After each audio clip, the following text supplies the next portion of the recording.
अस्सलाम वालेकुम dear student, myself Mohammad Faisal, MPhil chemistry. तो उम्मीद करता हूँ आप लोग भी सब खैरियत से होंगे और इसके साथ मैं दुआ भी करता हूँ कि जो हमारे ऊपर ये एक वबा है कोरोना वाली, अल्लाह ताला हमें इससे महफूज रखे और जल्द जो है वो इस वबा से जो है अल्लाह ताला हमें जो है वो नजात दे। तो आप लोगों का जो बीएस सेकंड सेमेस्टर के अंदर जो आप लोगों ने पढ़ना है वो है आप लोगों का जो सब्जेक्ट वो है फंडामेंटल ऑफ इनऑर्गेनिक केमिस्ट्री। इसके अंदर जो आप लोगों के पास टोटल 9 चैप्टर हैं और उसमें जो फर्स्ट चैप्टर है उसका नेम है the periodic law and it's periodicity. इसके अलावा है chemical bonding in main block elements. इसके अलावा एसिड एंड बेस है, chemistry of P block element है, कार्बन एंड सिलिकॉन है, नाइट्रोजन एंड फास्फोरस है, इस तरह oxygen and sulphur and halogens और नोबल गैसेस। ये सारे वो चैप्टर हैं जो आप लोगों ने जो हम लोगों ने जो इसमें पढ़ने हैं। इसके अलावा कुछ प्रैक्टिकल हैं, क्वालिटेटिव क्वांटिटेटिव एनालिसिस वाले हैं, सेफ्टी मेजरमेंट के लिए कौन कौन सी चीज़ें हमें जो है वो हमने देखनी होती हैं। तो वो प्रैक्टिकल को तो हम इंशाल्लाह बाद में देखेंगे। कोशिश करूँगा कि मैं आपको 2 वीक के बाद यानी कि 1 मंथ के अंदर हमको एक आध प्रैक्टिकल को भी हम थोड़ा बहुत तो मैं यहाँ पर आपको जो है वो आपकी कुछ वीडियो आपके साथ शेयर करूँ जिसमें आप लोगों को वो प्रैक्टिकल के बारे में भी इंफॉर्मेशन मिलती रहे। तो इसमें जो हमारे पास ये टोटल 9 चैप्टर हैं बेटा, इसमें जो फर्स्ट जो हमारा हम लोग फर्स्ट जो लेक्चर हम आज लेंगे उसमें पीरियोडिक लॉ एंड पीरियोडिसिटी जो है वो हमारे पास चैप्टर का नेम है और उसमें जो फर्स्ट टॉपिक है हमारा वो डेवलपमेंट ऑफ पीरियोडिक टेबल है। देखिए जी, इसमें जो हमारे पास टोटल 9 चैप्टर तो हैं लेकिन इसमें हमने सारी चीज़ों को डिस्कस नहीं करना होता। हमने उन चीज़ों को डिस्कस करना होता है जो आपके सिलेबस के अंदर हैं, जो आपके सिलेबस आउटलाइन के अंदर हैं, हमने उनको अच्छी तरह से देखना होता है। मैंने पहले जो है वो जूम के ऊपर मैंने ली थी क्लास आप लोगों की, तो उसमें कुछ बच्चों का बहुत इशू आ रहा था। उनमें काफ़ी स्टूडेंट ये कह रहे थे कि सर हमारे जूम के ऊपर जो है हमारी एक्सेस नहीं है, तो आप कोशिश करें कि स्क्रीन रिकॉर्डिंग जो है वो आप हमें जो है फॉरवर्ड कर दें। तो वो फिर मैंने आपको ये जो लेक्चर हमारा होगा फर्स्ट इस तरह सेकंड इस तरह सो ऑन, मैं आपके साथ स्क्रीन रिकॉर्डिंग में आपको जो लेक्चर मैंने आपको पढ़ाना होगा वो मैं आपको नोट्स उसके पीडीएफ में शेयर कर दिया करूँगा और उसी को मैं यहाँ पर उसकी स्क्रीन रिकॉर्डिंग में मैं आपको उसके साथ उसको एक्सप्लेन कर दिया करूँगा। और इसके रेलिवेंट कोई क्वेश्चन अगर आपका होगा लेक्चर के अकॉर्डिंग तो आप वो मुझसे उस ग्रुप के अंदर इस ग्रुप में मैं शेयर करूँगा, अब वहाँ पर मुझे जो है वो पूछ सकते हैं, मैं आपको वहाँ पर ही आंसर कर दूँगा। तो चले जी, हम लोग जो फर्स्ट जो मैंने आप लोगों को नोट्स मैंने आपको शेयर किए थे उसमें आप लोगों ने उसको ओपन किया होगा, तो उसमें फर्स्ट पेज यही था कि development of the periodic table. तो अब ये क्वेश्चन भी आता है जी बच्चों का कि सर हमने वो बुक कौन सी लेनी है। तो वो अगर आप लोगों ने वो सारे इन नोट्स को देखा था तो मैंने लास्ट में जो एक पेज मैंने इसका लिया था वो अगर आप देखें तो इसमें मैंने बुक का नेम इस पर मेंशन है कि इसमें कारवान्स की बुक है, इन मॉडर्न इनऑर्गेनिक केमिस्ट्री है for BSc and BS honours chemistry वाले जो स्टूडेंट होते हैं वो इसको पढ़ते हैं। और यानी केमिस्ट्री जिन बच्चों ने पढ़नी होती है, भाई हफनवाज है और डॉक्टर नासिर हैं, और ये कार्बन बुक हाउस जो है ये उसमें आपको मिल जाएगी आराम से। किसी भी बुक डिपो से आपको किसी भी ओल्ड बुक डिपो से इस पर आपके एक्सेस जो अगर है आप आराम से ले सकते हैं, वरना अगर आपके पास अभी नहीं है तो कोई उसमें कोई बड़ी बात नहीं है, कोई आप परेशान नहीं होना आप लोगों ने। मैंने आपके साथ जो भी आपको मैंने टॉपिक पढ़ाऊँगा मैं आपको वो उसके पीडीएफ फॉरवर्ड में इस तरह आपको फॉरवर्ड करता रहूँगा, आप उसको आराम से क्या करनेंगे देख लेंगे। तो इसमें बेटा जो सबसे पहले हम लोगों के पास टॉपिक है development of the periodic table. तो इसमें हम पहला क्वेश्चन आता है कि हमें ये पीरियोडिक टेबल जो है ये हमें बनाने की, या ये पीरियोडिक टेबल जो हम लोग देखते हैं आजकल, इस पीरियोडिक टेबल की हमें ज़रूरत क्यों हुई, हमें बनाना क्यों पड़ा, इन चीज़ों के बारे में हम लोग ये देखते हैं। देखें जी, जब एलिमेंट ये आपके सामने पीरियोडिक टेबल है जो आजकल हम जो है वो मॉडर्न पीरियोडिक टेबल जिसको कहते हैं, तो इसको हमें ज़रूरत क्यों पेश आई। जब एलिमेंट डिस्कवर हो रहे थे तो एलिमेंट को हम लोगों ने एक सिस्टमेटिक ऑर्डर के अंदर एक ऐसी इस तरह से लोगों ने कहा अरेंज करना चाहिए कि जिनमें हमारे पास जो सेम प्रॉपर्टीज़ वाले एलिमेंट हैं वो किसी एक हम लोग ग्रुप के अंदर रख एक फैमिली हो, कोई एक जगह पर हम लोग उसको प्लेस कर दें ताकि हमें उसकी आइडेंटिफिकेशन जो है वो आसान हो जाए। तो मुख्तलिफ साइंटिस्ट ने इसके ऊपर काम करना शुरू कर दिया, लोगों ने इसके ऊपर काम किया, मतलब कि मुख्तलिफ लोगों ने फिर उसको अरेंज किया। इसमें सबसे पहले हम इसमें हिस्ट्री देखेंगे, और राजी था, उसके बाद डोब्रेनर आया, मैनलीव आया, इसके अलावा न्यूलैंड थे। ये बहुत सारे साइंटिस्ट ने अपना अपना काम किया था। तो उसके बाद एक जो हमारे पास एक फाइनल जो ये पीरियोडिक टेबल आया, जिसमें जिसको हम मॉडर्न पीरियोडिक टेबल या long form of periodic table कहते हैं, तो ये हम आजकल इसको क्या करते हैं, स्टडी करते हैं। तो जैसे जैसे एलिमेंट डिस्कवर हो रहे थे, तो लोगों ने या साइंटिस्ट ने या जो कम्युनिस्ट थे उन्होंने ये सोचना शुरू किया कि इन एलिमेंट्स को हम अरेंज भी करना चाहिए हमें किसी न किसी ऑर्डर के अंदर, जिससे हमें पता चल सके कि कौन सा एलिमेंट जो है वो कहाँ पर, उसके हम एग्जैक्ट पोजीशन बता सकें, उनकी हम प्रॉपर्टीज़ देख सकें, हमें उसकी जो है फैमिलीज़ का पता हो, हमें ये पता हो कि उसकी केमिकल फिज़िकल प्रॉपर्टीज़ क्या हैं वगैरह वगैरह। तो जब ये काम हो रहा था तो उसमें सबसे पहले जो मैंने आपको एक और इसके साथ शेयर मैं करता हूँ एक और स्लाइड, जिसमें यहाँ पर डेवलपमेंट ऑफ पीरियोडिक टेबल के अंदर ही मैं यहाँ पर एक जो अपने नोट्स है वो शेयर मैं करता हूँ यहाँ पर। इसमें सबसे पहले जो साइंटिस्ट था उसका नाम था अल-राजी। उसने एलिमेंट जो उस वक्त तक डिस्कवर हुए थे उनका basic of physical and chemical properties के बेस पर उसने अरेंज किया था। उसमें उन्होंने जितने भी एलिमेंट्स उसको डिस्कवर हुए थे उन्होंने उनको मेटल्स और नॉन मेटल्स के दो ग्रुप बनाए थे। उसके बेस के ऊपर उन्होंने क्या कर दिया, उनको अरेंज कर दिया। उन्होंने कहा कि ये मेटल्स हैं और ये सारी की नॉन मेटल्स हैं। लेकिन उसके बाद ये डोब्रेनर था, डोब्रेनर जो था उसने 1829 जो कि एक जर्मन हमारे पास केमिस्ट था, उसने एलिमेंट काउंट के बढ़ते हुए या इंक्रीजिंग एटॉमिक मास के बेस पे उन्होंने क्या किया था, अरेंज किया था। एटॉमिक मास क्या होता है हमें पता है कि कोई भी हमारे पास एटम होता है तो उस एटम के सेंटर में हमारे पास क्या होता है जी, एटम है, मैं यहाँ पर कोशिश करता हूँ कि उसको बना लूँ।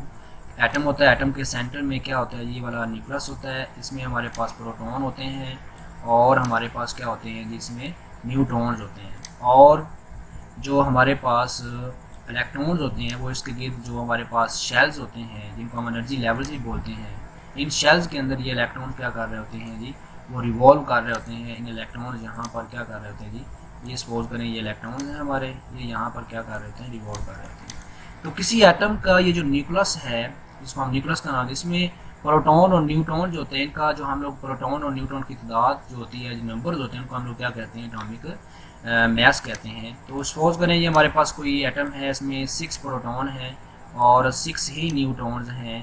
तो 6 और 6 जब इनको सम करूँगा तो जो हमारे पास आंसर आएगा वो हमारे पास आंसर आएगा जी 12।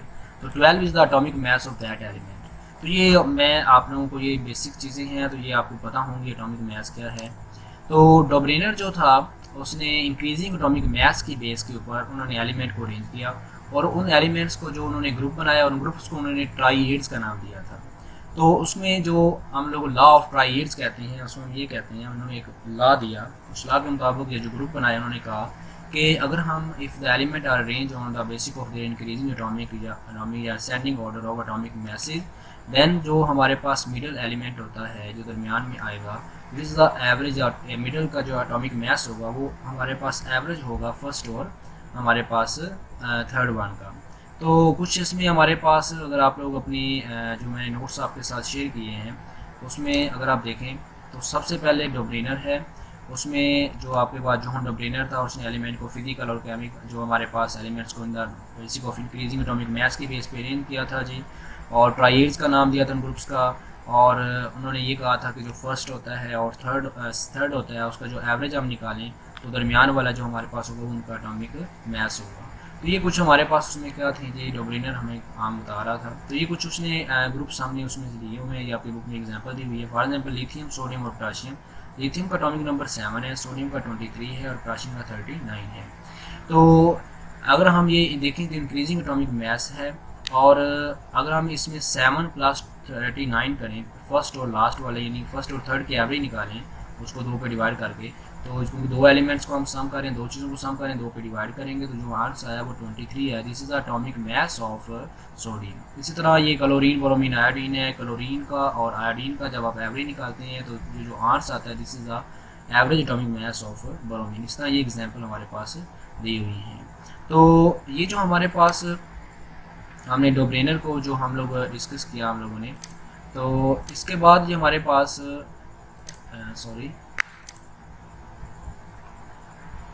इस तरह हमारे पास। उसके बाद था न्यूलैंड। न्यूलैंड एक हमारे पास एक इंग्लिश केमिस्ट था और एक म्यूजिशियन था, यानी कि म्यूज़िक वगैरह का भी इसको शौक़ था। इसने हमारे पास एक लॉ ऑफ ऑक्टेव्स दिया था। इसके मुताबिक ये था, ऑक्टेव्स बेटा 8 को कहते हैं। इसके मुताबिक ये था कि अगर हम एलिमेंट को अरेंज करें on the basis of their increasing atomic message के बेस पे, उसने कहा था कि जो फर्स्ट और 8 जो हमारे पास एलिमेंट होगा उसकी जो प्रॉपर्टीज़ होंगी वो क्या होंगी, सेम होंगी। जो इसने एलिमेंट जब डिस्कवर किए थे, अगर आप अपना मॉडर्न पीरियोडिक टेबल अगर आप उसका निकालते हैं मॉडर्न पीरियोडिक टेबल, तो मैं आपको ज़रा दिखाता हूँ मॉडर्न पीरियोडिक टेबल। इसमें जो हमारे पास जो आपको मैंने नोट शेयर किए थे उसके अंदर मॉडर्न पीरियोडिक टेबल जो है, ये देखें, ये लिथियम है, बेरिलियम है, बोरोन है, कार्बन है, नाइट्रोजन है, ऑक्सीजन है। क्योंकि नोबल गैसेस डिस्कवर नहीं हुई थी तो उसने कहा था ये इसका एटॉमिक मास इधर से इधर इंक्रीज होता जा रहा है। तो लिथियम 1 2, उसके बाद 3 4 5 6 7 के बाद जो हमारे पास 8 एलिमेंट है वो क्या है, सोडियम है। उसने कहा कि ये सोडियम, लिथियम और ये जो सोडियम है इसकी प्रॉपर्टीज क्या होंगी, सेम होंगी। क्यों? क्योंकि उन्होंने कहा था कि ये जो हमारे पास अगर if the element are arrange on the basis of their increasing atomic masses then the elements are repeat their properties after regular interval, यानी कि elements are repeat their properties, कह सकते हैं कि first and 8 element are same properties. लेकिन ये problem ये थी, इस तरह आप सोडियम, मैग्नीशियम और आप एल्यूमिनियम, सिलिकॉन, फास्फोर, सल्फर और क्लोरीन, यानी फिर उसके बाद क्लोरीन के बाद जब आप फिर पोटाशियम में आते थे तो सोडियम और पोटाशियम की प्रॉपर्टीज क्या हो रही थी, सेम हो रही थी।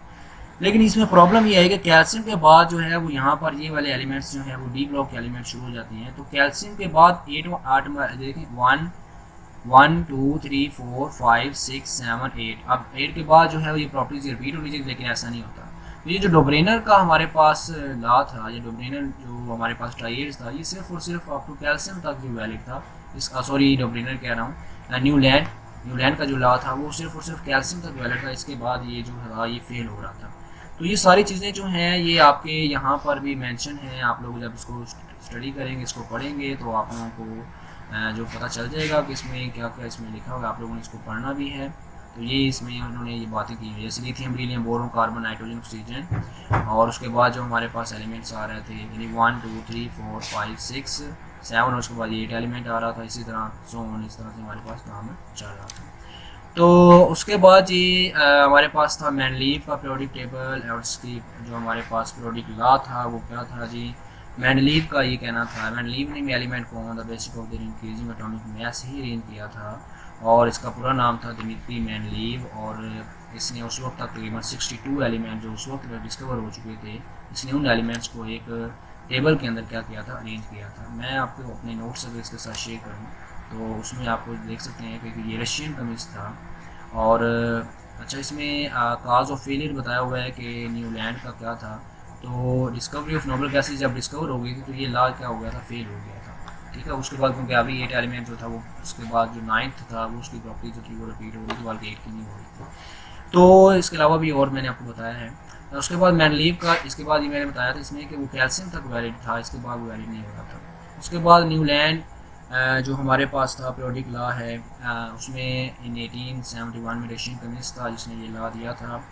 तो इसने उस वक्त तक जो 62 एलिमेंट्स थे उन्होंने उनको एक टेबल के अंदर अरेंज किया था। उसने उन्होंने कहा था कि एलिमेंट को अगर हम अरेंज करने on the basis of their increasing atomic mass, तो उनकी जो फिजिकल और केमिकल प्रॉपर्टीज़ हैं वो रिपीट होती हैं आफ्टर रेगुलर इंटरवल के साथ। तो इन्होंने एक लॉ भी दिया था, इसमें ये कहता था कि प्रॉपर्टीज़ जो होती हैं ऑफ एलिमेंट की वो उसमें पीरियोडिक फंक्शन होती है किसका, किसी भी एटॉमिक मैसेज का। इसमें पीरियोडिक फंक्शन क्या है कि अगर हम एलिमेंट को इंक्रीजिंग एटॉमिक मास के बेस पे नहीं करते हैं तो पीरियोडिक फंक्शन मतलब पीरियोडिक का मतलब जहाँ पर भी उसका मतलब रिपीटेशन आता है, कि उन फिजिकल एंड केमिकल प्रॉपर्टीज़ में रिपीटेशन आती हैं आफ्टर रेगुलर इंटरवल के बाद। तो ये हम जब पीरियोडिक टेबल में हम उसकी पीरियोडिसिटी को देखेंगे वहाँ पर मैं आपको उसकी डिटेल्स इसमें जब यहाँ पर हम एटॉमिक साइज, एटॉमिक रेडियस और वगैरह एनर्जी डिस्कस करेंगे। अच्छा जी, जो मेंडलीव था इसमें पीरियोडिक टेबल था, इसमें कुछ एडवांटेज आपकी बुक में भी लिखे हुए हैं, इसको ही मैंने यहाँ पर इसको लिखा हुआ है। इसने क्या था, ये predict the many element like हमारे पास टेक्नीटियम, इस तरह बेरिलियम, इस तरह के जो एलिमेंट थे उन्होंने क्या किया था, न्यू एलिमेंट इसने क्या किए थे, एलिमेंट को उन्होंने डिस्कवर किया था।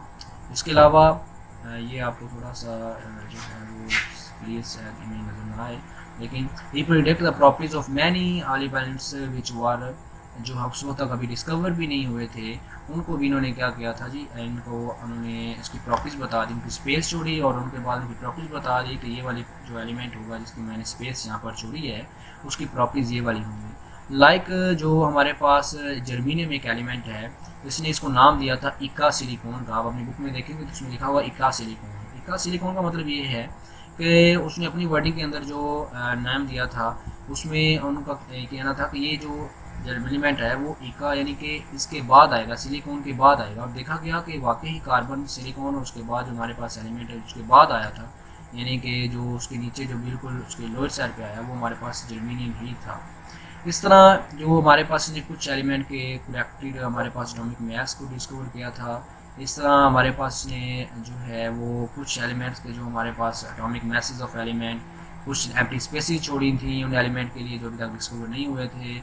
इस तरह कुछ हमारे पास एलिमेंट जो थे वो फर्स्टली जो अरेंज कर रहे थे वो इन द फॉर्म ऑफ, इसने वो ऐसे ही अरेंज कर रहे थे, लेकिन इसने एलिमेंट्स के अंदर ग्रुप्स यानी कि पीरियोडिक टेबल जो था उसमें ग्रुप्स बनाए। आपको पता है कि जो पीरियोडिक टेबल होता है उसमें जो पीरियोडिक टेबल जो मैं इसको ज़रा निकालूँ, तो पीरियोडिक टेबल जो होता है उसमें ये जो वर्टिकल हमारे कॉलम होते हैं ये वाले वर्टिकल कॉलम, इनको हम ग्रुप्स बोलते हैं। और ये जो हॉरिजॉन्टल रोज होती हैं इनको हम क्या बोलते हैं जी, पीरियड्स बोला जाता है।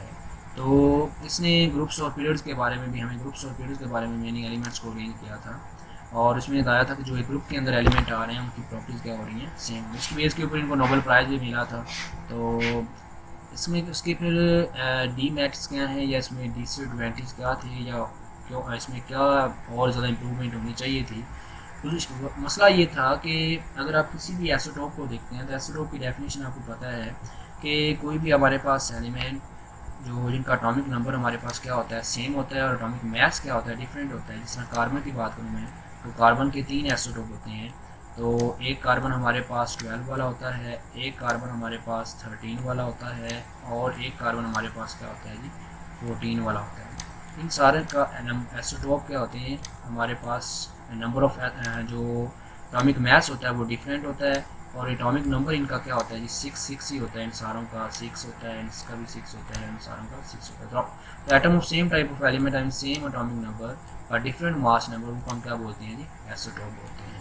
तो ये आइसोटोप के बारे में हमें एक्सप्लेन नहीं कर रहा था, आइसोटोप के बारे में हमें इन्फॉर्मेशन नहीं दे रहा था, जिसकी वजह से हम इसको क्या कर दिया था, जो इसमें एक डिसएडवांटेज आ गया था। उसके बाद इसमें इसने जो कुछ एलिमेंट जो थे उनके लिए एम्प्टी स्पेसेस जो थी वो वैसे ही छोड़ दी थी, यानी कि बहुत ज़्यादा उनमें गैप उनमें आ रहा था, उनके छोड़ दी थी। नोबल गैसेस भी उस वक्त डिस्कवर हुई थी, उनके लिए भी इसने जगह नहीं छोड़ी थी।